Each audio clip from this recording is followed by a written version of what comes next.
सामने sports magazine के साथ हाजिर हैं। ये जो पिछले 20-25 दिन गुजरे हैं वो तो अरशद नदीम के नाम से मंसूब रहे हैं। हर खेल पर रहे इनफरादी तौर पर हुकूमती सतह पर बेपनाह उनको इनामात से, एजाजात से और इज्जत अफजाई से नवाजा गया और बजा तौर पर वो हर तकरीब के और हर इज्जत अफजाई के मुस्तहिक थे। उन्होंने कौम को खुशियां दी हैं और लगता है कि 14 अगस्त का जो हमारा बड़ा खूबसूरत माहौल बना था उसमें काफी हद तक जो एक एलिमेंट था वो उस शानदार जीत का था जो कि गोल्ड मेडल के हवाले से थी। और इसमें जाहिर है कि फर्द वाहिद थे अरशद नदीम। ये बातें हो रही हैं और ये होती रहेंगी। आज के प्रोग्राम में इसके बारे में मजीद बात करेंगे, लेकिन क्रिकेट की बात करें, थोड़ी सी करेंगे, ज्यादा लंबी। की हमारे साथ है शाहिद हाशमी साहब। बांग्लादेश की टीम पाकिस्तान के बड़े वक्त पहुंच गई है। लाहौर में उसने एक्लेमेटाइज करना था अपने आप को, वो किया और यहाँ से वो पिंडी जाएंगे, जहां पर पिंडी क्रिकेट स्टेडियम में 21 तारीख से मैच शुरू होगा। पहला टेस्ट मैच जो 25 तारीख तक जारी रहेगा और इसके बाद दूसरा टेस्ट मैच भी है 30 अगस्त से 3 सितंबर तक। शाहिद हाशमी साहब अस्सलाम वालेकुम। जी वालेकुम सलाम राजा भाई। पहला सवाल ये, अब्रार को मौका मिलेगा? 100% मिलेगा। आपके जो अनाउंस हुआ है स्क्वाड 17 में, उसमें एक ही फ्रंट लाइन स्पिनर है और अबरार अहमद है। बाकी पार्ट टाइम स्पिनर आपके पास सलमान आगा भी है, सऊद शकील भी है, लेकिन आपके पास फ्रंट लाइन स्पिनर एक ही है, जबकि बांग्लादेश 3 से 4 स्पिनर खिलाएगा। तो हमारी और बांग्लादेश की हिकमत अमली में वाज़ेह फर्क नजर आ रहा है। हम टोटल फास्ट बॉलिंग पे डिपेंड कर रहे हैं और बांग्लादेश अपने स्पिनर पे डिपेंड करते हैं। उनके पास 3 बड़े क्वालिटी के स्पिनर हैं और हम मशहूर है, हमने पिछले 2-3 सालों में स्पिनर्स को बड़ी विकेटें दी हैं। तो दोनों की बड़ी कंट्रास्टिंग हिकमत अमली लग रही है। पाकिस्तान समझ रहा है कि टोटल हम फास्ट बॉलिंग से बांग्लादेश को हरा लेंगे। पाकिस्तान ने जो अब तक दोनों टीमों के दरमियान 11 टेस्ट हुए, बड़ी अच्छी तरह जीते हैं, कभी भी नहीं हारा। एक ही टेस्ट ड्रॉ हुआ है, 12 में से 11 जीते, एक ड्रॉ हुआ है और 11 में से 6 पाकिस्तान इनिंग से जीता है। तो डोमिनेंट तो है पाकिस्तान, लेकिन मुझे बड़ा वाज़ेह हिकमत अमली में फर्क लग रहा है। अगर आप बांग्लादेश के स्पिनर देखें तो उनके पास शाकिबुल हसन है, 235 विकेट हैं, साइजुल इस्लाम है, 195 विकेट्स हैं और मेहदी हसन मिराज है, उनके पास 164 विकेट्स हैं। और जबकि हमारे पास सिर्फ एक अबरार है, ले देके उसके 6 मैचों में 38 विकेट हैं। तो हम स्पिन में तो बहुत ही पीछे हैं। हाँ, हमारी फास्ट बॉलिंग बहुत ही अच्छी है। शान मसूद पहली मतलब पाकिस्तान में क्यादत करेंगे, उनके साथ रह रहे के अब नायब कप्तान भी आ गए हैं, नए आ गए हैं। मुझे ये बताइए कि ये क्यों ऐसा हुआ कि अभी आप रात पे बड़ा जोर दिया और मैं उसको बिल्कुल जाना समझता हूँ कि हमने नवाज शादाब को फोर्स किया, बेहतरीन फोर्स किया, खिलाया। इसकी वजह क्या बन सकती है? क्या जेन में होगा बाबर आजम के? लेकिन शादाब तो काफी अच्छे से टेस्ट मैच नहीं खेला, हालांकि मैं ये समझता हूँ कि अगर वो टेस्ट अभी जब वर्ल्ड कप में साथ गए थे, हाँ सर, उसकी व्हाइट बॉल की परफॉर्मेंस अच्छी होती है अगर वो टेस्ट मैच में खेलता। अगर आपको याद हो 2018 में उसने लगातार 3 मैचों में 50s बनाई थी, विकेटें भी ली थी और इंग्लैंड और आयरलैंड के मुश्किल दौरे पर। और उसने विकी आर्थर को चैलेंज भी एक तरह से किया था कि मैं 350 तुम्हें बना के दिखाऊंगा और उसने 350 बना के बड़ी बड़ी अच्छी बैटिंग की थी। अगर वो रेड बॉल खेलता रहता तो उसकी व्हाइट बॉल क्रिकेट भी अच्छी होती। नवाज अगेन बहुत ही अच्छा प्लेयर जरूर था, उसके पास क्वालिटीज थी बैटिंग बॉलिंग दोनों में, लेकिन उसने भी व्हाइट बॉल में रेड बॉल में दोनों में इम्प्रेस नहीं किया। तो अब आपके पास ले दे के अबरार बचा है। अबरार को आपने इंग्लैंड और न्यूजीलैंड के खिलाफ जरूर खिलाया, उसने विकेट जरूर ली लेकिन बड़ी हाई कॉस्ट पे विकेट नहीं, 200 रन 150 रन उसने दिए। अब उसका एक इम्तिहान है और इसी तरह शान मसूद का भी इम्तिहान है कि वो क़यादत किस तरह करते हैं। बांग्लादेश इतनी मजबूत टीम नहीं है लेकिन आपको टफ टाइम दे सकती है। टफ टाइम बिल्कुल दे सकती है और पाकिस्तान की जो टेस्ट रैंकिंग है वो भी कोई इतनी शानदार नहीं है। अच्छा ये बताएं कि ये वर्ल्ड चैंपियनशिप का हिस्सा होगी हमारी ये जो 2 मैचों की सीरीज है, ये क्या वजह है? मैं इस पर बार बार स्ट्रेस करता हूँ कि यार क्रिकेट बोर्ड की जो मार्केटिंग के लोग हैं मेरे ख्याल में बड़े कॉम्पिटेंट, बड़े काबिल हैं, लेकिन वो समझते हैं कि हमारा काम सिर्फ पैसे कमा कर देना है। जो साउथ अफ्रीका की आने वाली सीरीज है सार्कलैंड में, वहां पर भी 3 को 2 में बदल दिया गया है। ये क्यों ऐसा हो रहा है? हम क्यों पिछड़े हुए टेस्ट मैचेस में? ये कौन इनको बताता है, कौन इनको समझाया? मुझे ये बताइएगा। ग्रेजुअली हमारी टीम टेस्ट मैचों में नीचे गई है। अगर आप पहली साइकिल में टेस्ट चैंपियनशिप की तो उसमें हम 6थे थे, सेकंड साइकिल में तो उसमें हम 7वें थे, अभी हम 5वें हैं। लेकिन मुझे लग रहा है कि पाकिस्तान 5वें से और भी नीचे जाएगा। 2 टेस्ट ठीक है, अगर आप बांग्लादेश के जीत भी लेंगे आपको कोई फायदा नहीं है, इसलिए अगले 3 टेस्ट इंग्लैंड से आपको बहुत ही मुश्किल होगी। इंग्लैंड हमको व्हाइट वॉश करके गई थी 3-0 2 साल पहले, तो इस दफा भी ऐसे ही लग रहा है। और उसके बाद फिर हमारे 2 टेस्ट मैचेस हैं साउथ अफ्रीका में जहां हम कभी भी नहीं जीते कोई सीरीज, तो हम नीचे ही जाएंगे। इंग्लैंड बड़ी तेजी से ऊपर आ रहा है, उसने 3 टेस्ट वेस्ट इंडीज को हरा है, 3 टेस्ट वो तकरीबन श्रीलंका को भी हरा लेगा, और अगर वो 3 टेस्ट पाकिस्तान से जीत गया तो फिर टॉप 3 में इंडिया, ऑस्ट्रेलिया और इंग्लैंड ही होंगी। तो हमारा तो कोई चांस मुझे तो नहीं लगता कि वर्ल्ड टेस्ट चैंपियनशिप का हम फाइनल खेलेंगे, लेकिन हमारी बतदरीज टेस्ट की परफॉर्मेंस और खुसूसन हमारी होम में टेस्ट मैचों की परफॉर्मेंस बहुत ही बुरी रही, इसलिए कि हम अटकल पच्चू में लगे रहे कि हम तेज विकेटें बनाएं, हम स्पिन विकेटें बनाएं, और वो शानदार पिच जो रावलपिंडी की थी जहां 1700 के करीब रन बन गए ऑस्ट्रेलिया के खिलाफ, हमारे पीसीबी के उस वक्त के चेयरमैन रमीज राजा ने कहा कि हमने ऑस्ट्रेलिया के अटैक को नलीफाई या ब्लंट करने के लिए बनाया था। तो अगर ऐसा है तो फिर आप तो कभी आप होम सीरीज जीत ही नहीं सकते। एक जमाना था कि हम वो होम सीरीज हमेशा जीतते थे, लेकिन अब तो हम होम सीरीज भी हार रहे हैं।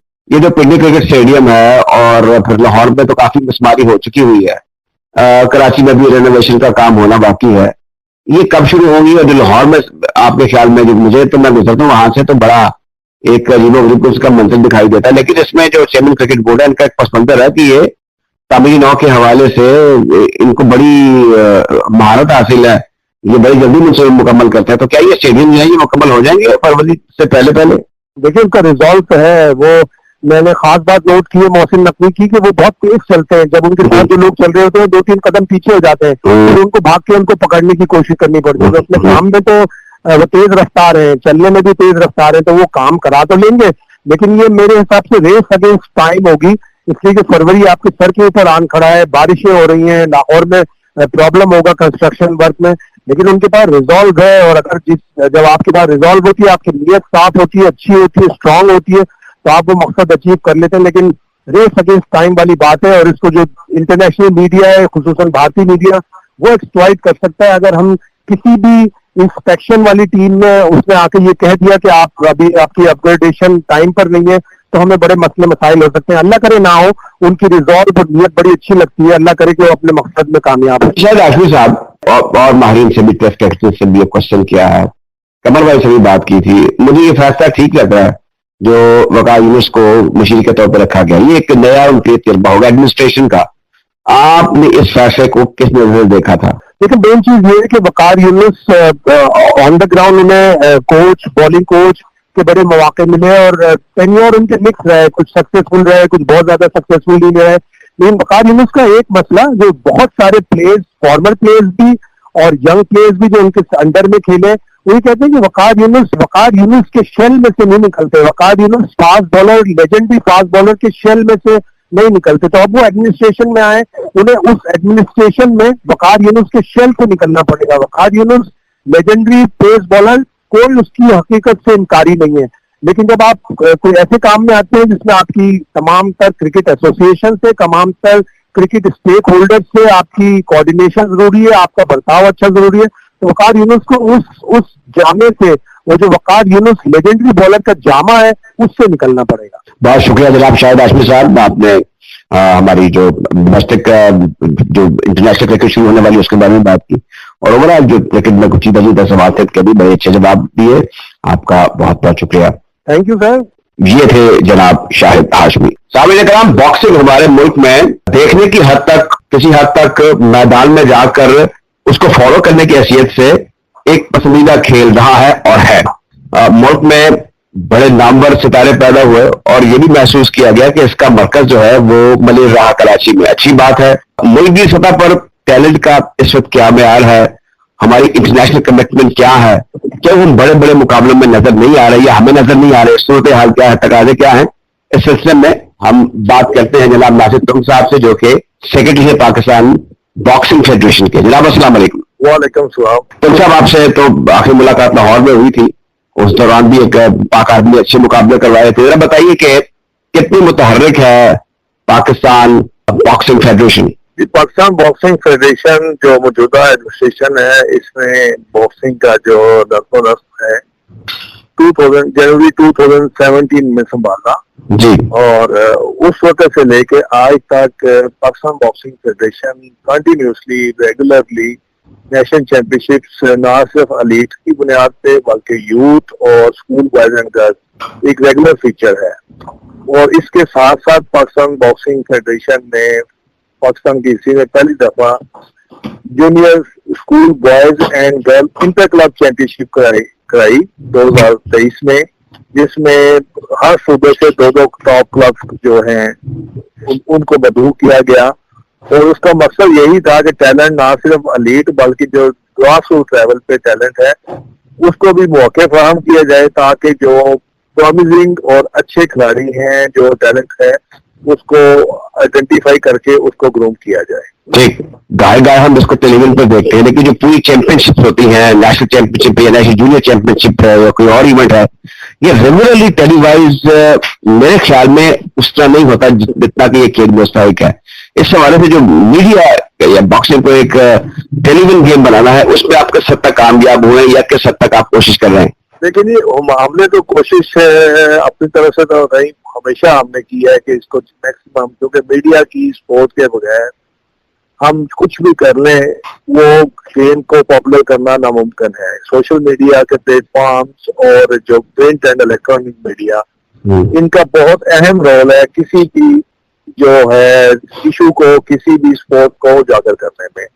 बॉक्सिंग का जो आई बॉल्स बहुत ज्यादा है, और एट द सेम टाइम जो 2021 में हमने ऊपर नीचे 2 इवेंट्स कराए और उनको लाइव टेलीकास्ट किया गया, एक जियो सुपर ने किया, उसकी पजीराई इतनी ज्यादा हुई उस इवेंट के बाद कि अभी उसके बाद से, क्योंकि वो इंटरनेशनली भी देखा गया, it was a wonderful event, और उसका फायदा ये हुआ कि हमें इंटरनेशनली भी बरतानिया से, अमेरिका से, यूरोप से, बहुत सारे ममालिक में जो एक्सपेट्रिएट पाकिस्तानी हैं जो बॉक्सिंग में इन्वॉल्व हैं, उन्होंने राब्ते करने शुरू किया है ये कि हम पाकिस्तान के लिए खेलना चाहते हैं।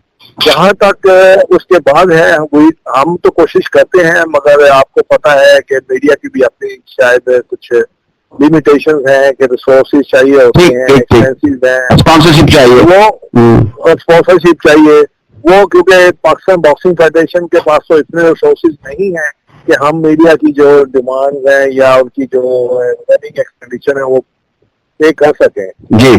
और फिर भी प्रिंट और इलेक्ट्रॉनिक मीडिया अपनी हद तक जहां हमें सपोर्ट कर सकता है वो करते हैं। अब इसमें जो आपसे जो आपके शेड्यूल्स में होते हैं, इसमें हम एशिया की सतह पर या चलिए फिर ओलंपिक की सतह पर क्या एस्पायर कर सकते हैं? क्या हम इसकी ख्वाहिश कर सकते हैं? आपकी एफर्ट्स हैं वो किस लेवल की हैं? क्या गवर्नमेंट सपोर्ट चाहिए आपको? ये जो इंटरनेशनल बॉक्सिंग फेडरेशन है वो इस सिलसिले में कोई आपको इंतजामी नुक्ता निगाह से या फाइनेंशियली कोई सपोर्ट कर रही है? मेरा जुड़ा सवाल है, अगर इसका जवाब दे सके तो।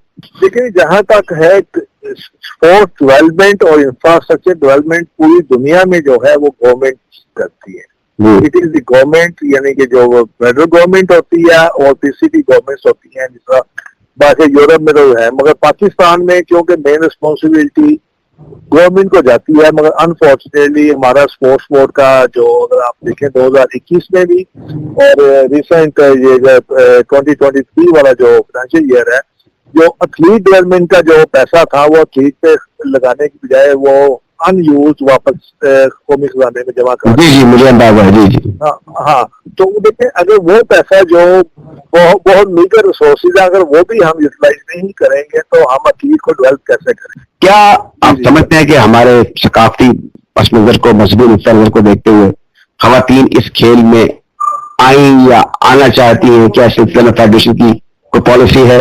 लेकिन ये पाकिस्तान बॉक्सिंग फेडरेशन जो मौजूदा है, हमें ये एजाज हासिल है और हमें ये फख्र है कि हमने फीमेल बॉक्सिंग को नेशनल लेवल पे फर्स्ट टाइम बाकायदा तौर पर 2018 में इंट्रोड्यूस किया विद 3 वेट कैटेगरीज। और इस वक्त रेगुलर फीचर है कि हम जूनियर में भी, यूथ में भी और एलीट में हर नेशनल चैंपियनशिप में फीमेल का इवेंट साथ रखते हैं सिलेक्टेड वेट कैटेगरीज में।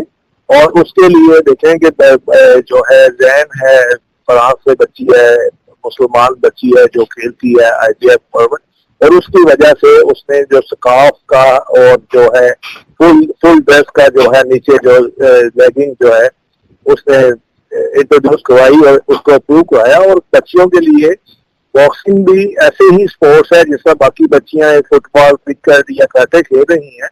बॉक्सिंग तो boxing is a way of life, और मैं तो समझता हूँ बच्चियों को तो खेलनी चाहिए एज ए सेल्फ प्रोटेक्शन के तौर पे, ताकि वो पार्टिसिपेट, पर उन्हें सीखनी चाहिए ताकि it will give them a confidence और उनको एक प्रोटेक्शन के लिए, सेल्फ प्रोटेक्शन के लिए भी उनके अच्छा है। बिल्कुल ठीक, बिल्कुल ठीक।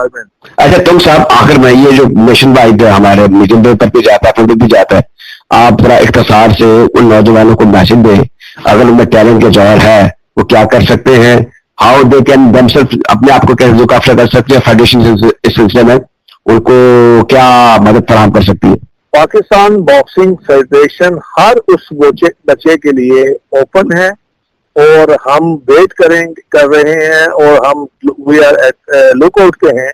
वो बच्चा बच्ची जो बॉक्सिंग खेलना चाहता है या बॉक्सिंग अपने आप को इस शौक में बॉक्सिंग फेडरेशन की मदद की जरूरत है, कोचिंग में उसको इंस्ट्रक्शन प्रोवाइड करने में जहां उसको हमारी जरूरत है, we are open for them और हम उनको हर किस्म की मदद करने के लिए तैयार हैं, बशर्त है कि उनका मकसद अपनी डेवलपमेंट और अपने मुल्क का नाम रोशन करना और मुल्क के लिए और एक पॉजिटिव इमेज को क्रिएट करना है। हमारा सिर्फ यही है कि कोड ऑफ कंडक्ट डिसिप्लिन रहें, मेहनत करें, दुनिया में कोई कामयाबी बगैर अपने आप को खुद भी बनाना है, फेडरेशन के सिलसिले में उनकी जिस सतह तक हो सके की मदद करेगी। जनाब नासिर तुगलक साहब, बहुत बहुत शुक्रिया कि आपने अपने कलाकता ख्यालात से हमारे सामीन को आगाह किया। थैंक यू जी, थैंक यू। ये थे जनाब Nasir Tughlaq, secretary Pakistan boxing federation. सामीन कराम, जैसा कि प्रोग्राम की शुरू में मैंने कहा कि आज हम बात करेंगे और करते रहेंगे अरशद नदीम के हवाले से, जो इज्जत, जो मान, जो शोहरत, जो रुतबा उसने पाकिस्तान को मजबूरी तौर पर दिया, स्पोर्ट्स को एक तरफ अलग छोड़ दें, दुनिया के हर कोने कोने में उसने पाकिस्तान का नाम पहुंचा दिया है। इस पर मजीद बात करेंगे और शायद शेख साहब हमारे साथ हैं। जनाब अस्सलाम वालेकुम। वालेकुम सलाम। तो ये बताइए कि एक मर्तबा अदा किया है कुदरत ने, अल्लाह ताला ने, पाकिस्तानियों की दवाओं ने अरशद नदीम के तवस्सुत से किस तरीके से हमारे अंदर ग्रेटिट्यूड पैदा हो सकता है ऐसे कौमी हीरो के हवाले से? राजा साहब, थैंक यू वेरी मच, बहुत अच्छा आपने टॉपिक छेड़ा है। लेकिन अरशद नदीम जो है ना, ये मैं समझता हूँ कि रब के उन खास इनामात में से एक है जो किसी न किसी मरहले पे पाकिस्तान को दुनिया भर में नुमायां करते रहते हैं। पाकिस्तान की 70-78 साल तारीख में वो पहला शख्स है जिसने इंडिविजुअल गोल्ड जीता। उससे पहले 1984 में हम एक ओलंपिक हॉकी जीते थे, 60 में जीते थे ओलंपिक, और उसके अलावा 92 में हम लास्ट ब्रॉन्ज मेडल जीते थे ओलंपिक्स हॉकी। अब ये अकेला, इससे पहले इंडिविजुअल मेडल है ब्रॉन्ज बशीर अहमद पहलवान का फैसलाबाद का, उसका, उसके बाद हुसैन शाह का त्योल में, ये इंडिविजुअल मेडल थे।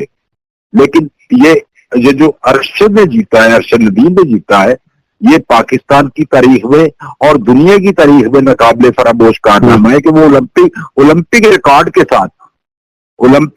के साथ आप उसको आप ये तस्वर कर लें कि बच्चों को स्कूलों में, कॉलेजों में या बेहतरीन जो दुनिया के दानिश्वर है उनकी मेज पे ना एक दुनिया की तस्वीर बनी होती है जिसको ग्लोब कहते हैं। उस पूरे ग्लोब के ऊपर अकेला इस वक्त अरशद नदीम खड़ा है। 92.97 के साथ मीटर के साथ वर्ल्ड का ओलंपिक रिकॉर्ड कायम किया है। लेकिन अनफॉर्चुनेटली उसके बारे में ये जो तासर दिया जाता है इंतहाई गलत, कि वो शायद सहूलियात से उसके पास नहीं थी, कोई सहूलत नहीं थी, वो कोई किसी यतीम के बच्चे की तरह गांव में से गोला फेंकता नेजा फेंकता वर्ल्ड लेवल पे चला गया, ऐसा नहीं है। वो लावारिस नहीं है। उसने अपनी मेहनत के बलबूते पर वापडा में जुलाई 2015 में भर्ती, उसके बाद अपनी कारकर्दगी की बुनियाद पर वो अदारे में तरक्की करता गया। और ये वापडा की अच्छी बात है कि वो परफॉर्मेंस की बुनियाद पर अपने खिलाड़ियों को तरक्की भी देते हैं। सही। आप राजा साहब ये ध्यान में रखें कि उसको ग्रेड 17 में जो पोस्टिंग हुई थी उसकी, वो असिस्टेंट कमिश्नर के बराबर थी। बिल्कुल। उसके बाद उसने 2016 में अरशद नदीम हमारे सैफ गेम्स जो थी उसके दस्ते का हिस्सा था, कौमी दस्ते का, वहां उसने ब्रॉन्ज मेडल लिया। और उसकी कारकर्दगी की बुनियाद पर world athletic championship, world athletic association वालों ने उसको स्पॉन्सरशिप दी और वो मॉरिशस में ट्रेनिंग करने गया, जहां इंटरनेशनल एमेच्योर एथलेटिक फेडरेशन का एक बेहतरीन दुनिया भर में ट्रेनिंग सेंटर है। सही। 2016 में ही अरशद नदीम ने वियतनाम के शहर होचिमिन में 17वीं जूनियर एशियन गेम्स में कौमी दस्ते का रुकन बन के शिरकत की। 2017, 2018, 2019 में अरशद नदीम जो है बाकू, ऑस्ट्रेलिया, जकार्ता और दोहा में आलमी मुकाबलों में शिरकत करता रहा, बेहतरीन कारकर्दगी दिखाता रहा। तो एथलेटिक फेडरेशन के कुछ लोग और जो एथलेटिक्स से मोहब्बत करने वाले लोग थे उनकी नजरों में आ गया। अब अवाम उससे लाइलन क्यों थी, उसकी एक बुनियादी वजह है कि हमारी खेलों की तरफ तवज्जो सिर्फ उसी वक्त होती है जब कोई टीम, जब कोई प्लेयर उभर के आलमी सतह पर, एशियन सतह पर, वर्ल्ड कप की सतह पर सामने आता है। अदरवाइज हमारी खेलों की प्रायोरिटी कोई।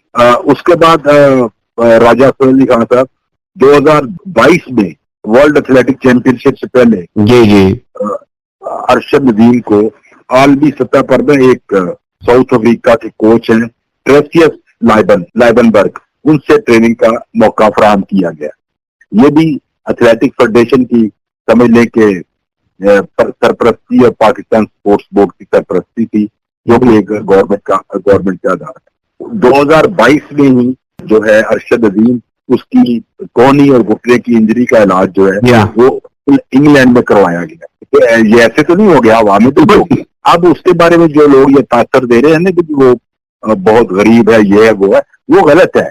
हाँ, उसको जिस लेवल पे उसकी कारकर्दगी थी उसको उस लेवल पे उतनी मदद मिलती गई। अब वो ओलंपिक्स रिकॉर्ड के साथ वापस आया है क्या? और ये अरशद नदीम है जिसकी कारकर्दगी ने अहले पाकिस्तान को, पाकिस्तान के 24 करोड़ अवाम को बताया कि इस मुल्क में एथलेटिक्स और जेवलिन नाम का भी कोई खेल है। और ये खुशी की बात यह है राजा साहब, जब अरशद एथलेटिक्स में ओलंपिक एथलेटिक में पार्टिसिपेट कर रहा था, उसके क्वालिफिकेशन के बाद आखिरी 3-4 में उसका नाम आ गया, तो पूरी कौम की निगाहें उस पर थी और वो कौम की तवक्कुआत पर पूरा उतरा। ताईद भी थी, उसके साथ उसकी मेहनत का फल भी था और उसको जो कोचिंग मिलती रही है, पहले इफ्तिखार हुसैन बुखारी थे और उसके बाद सलमान इकबाल भट्ट थे, वो उन सब की मेहनत का सिला। ये मुझे बताइए, बाज हमारे मुहब्बे वतन है, अच्छे जर्नलिस्ट हैं, नामी ग्रामी हैं, उनका एक डिफरेंस ऑफ ओपिनियन है, वो ये समझते हैं कि ये टैक्स मनी है। अच्छा, अब दलील के साथ मैं ये बात कर सकता हूँ और आप इससे शायद मुझे लगता है एग्री करेंगे कि ये तो खरबों में तोलने वाला शख्स है। इसने तो हमारी तजारत को, हमारी सकाफत को, हमारी फॉरेन पॉलिसी को, हमारे हम आजू बाजू में जो हासदीन है उनका भी अच्छे तरीके से मैं कहूंगा कि उनको जवाब दिया है कि नहीं, ये बात दुरुस्त है कि जो जौहर पाकिस्तान में दुनिया में कहीं नहीं है। जी, मैं इससे बिल्कुल एग्री कर रहा हूँ राजा साहब। मैं ये कह रहा हूँ कि जो अरशद के बारे में तासर दिया गया है ना, मैं थोड़ा सा उसको जाहिर करने की कोशिश कर रहा हूँ। ये मुमकिन है कि जब उसने जेवलिन शुरू की, वो खुद तस्लीम करता है कि मैंने फुटबॉल, क्रिकेट, बैडमिंटन, पता नहीं क्या क्या खेला, लेकिन उसका जो इब्तदाई कोच थे उन्होंने उसको देखा कि इसमें टैलेंट है, काट भी इसका है, इसके मसल भी तैयार किए, मजबूत किए जा सकते हैं। उन्होंने इसको जेवलिन की तरफ लेके आए। लेकिन इम्कान है इस बात का कि उसने जब जेवलिन शुरू की हो, अपने गांव में शुरू की हो, तो उसके पास आलमी मियार का जेवलिन ना हो। लेकिन ये मुमकिन नहीं है कि आप चेस गेम्स में जाएं, वर्ल्ड जूनियर चैंपियनशिप में जाएं, आलमी मियार के इंटरनेशनल मुकाबलों में जाएं और आपके पास आलमी मियार का जेवलिन ना हो। नहीं, उसके पास बिल्कुल था। और जो ये कहा जा रहा है कि जो उसने एक भारतीय प्लेयर से जेवलिन लेके इस्तेमाल किया, वो भी गलत है। और अरशद नदीम इसकी बिल्कुल तरदीद कर चुका है और उसका कहना है कि ये हम दोनों, भारत का और ये पाकिस्तान का प्लेयर, हम दोनों जो है अच्छे दोस्त हैं और अच्छे दोस्तों की तरह मिलते भी हैं। अच्छी बात। लेकिन जो ही हम मैदान में दाखिल होते हैं, हमारी वो दोस्ती है वो ग्राउंड के बाहर रह जाती है। अंदर हमारा पूरा प्रोफेशनल एक जज्बा कार फरमा होता है परफॉर्मेंस दिखाने में। अच्छा, अब आज मैं शायद शेख साहब दरमियान में थोड़ी चीजें ऐड कर दूं कि आज जो वर्ल्ड एथलेटिक फेडरेशन के सदर है, उन्होंने बड़े अच्छे तरीके से यानी बड़ी तारीफ की है और एक तहनीत पेश की है अरशद नदीम को। सिमिलरली जो ऑफिशियल वीडियो रिलीज हुई है Olympic association, world Olympic association की, उसमें इनका बड़ा शामिल है, इनका इमेज शामिल है। तो ये ऐसे तो नहीं हो गया, अब ये साल चीजें चलेंगी। जो आपने बताया ना अभी के, मैंने भी वो देखी है वीडियो जो वर्ल्ड लेवल पे रिलीज की गई है इंटरनेशनल ओलंपिक कमेटी की जानब से। उसमें जो दुनिया के चंद एक चुनिंदा तरीन एथलीट्स हैं जी, वो फुटबॉल में हो, बास्केटबॉल में हो, जिम्नास्टिक में हो, उन सब में अरशद नदीम हमें नुमाया नजर आ रहा है अपनी अकेले की परफॉर्मेंस की बुनियाद पर। कॉमनवेल्थ गेम्स और टोक्यो ओलंपिक्स में उसकी कारकर्दगी जो थी वो इंतहाई काबिल जिक्र रही है और वो निखरती गई है दिन ब दिन।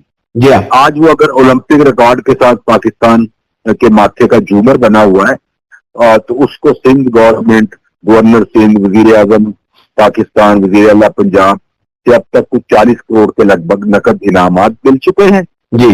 वजीर आला पंजाब मरियम नवाज शरीफ साहब ने उसको एक स्पेशल नंबर वाली जो इंतहाई बेशकीमत कार है वो तोहफे में दी है।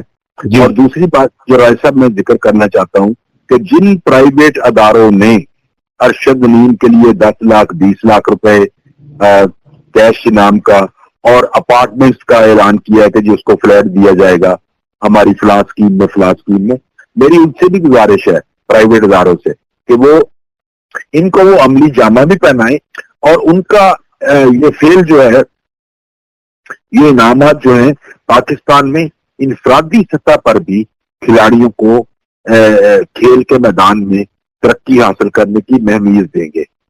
अब वो देखें कि अरशद को वापदा में डायरेक्ट अब 19वें ग्रेड में प्रमोट किया जा रहा है जी। ये एक बहुत बड़ा एजाज है और मैं पहले भी आपसे जिक्र कर चुका हूं कि इस वक्त दुनिया में और पाकिस्तान में अरशद नदीम अकेला है, खड़ा जगमगा रहा है। शेख साहब आपका बहुत बहुत शुक्रिया। जी राय साहब आपका भी बहुत बहुत शुक्रिया। मैं ये जरूर यहाँ ना जिक्र करना चाहूंगा कि जिस तरह स्पोर्ट्समैन खेल के मैदान में मुल्क का नाम रोशन कर रहे हैं, इसी तरह आप राय साहब उनकी सरगर्मियों को उजागर करके भी मुल्क की खिदमत कर रहे हैं। तो आपके लिए हमेशा मेरे दरवाजे खुले हैं, जब आप कहेंगे मेरे लिए आप मोस्ट वेलकम। और ये भी आपको बताते चलो सामीन के शायद शेख साहब पाकिस्तान स्पोर्ट्स फेडरेशन के भी चेयरमैन हैं। इसके साथ ही हमारे आज के प्रोग्राम स्पोर्ट्स मैगजीन का वक्त खत्म होता है। प्रोग्राम के प्रोड्यूसर थे शाहरुख फखर, जबकि मुंसद आला हैं डॉक्टर अहमद सुहेल बसरा।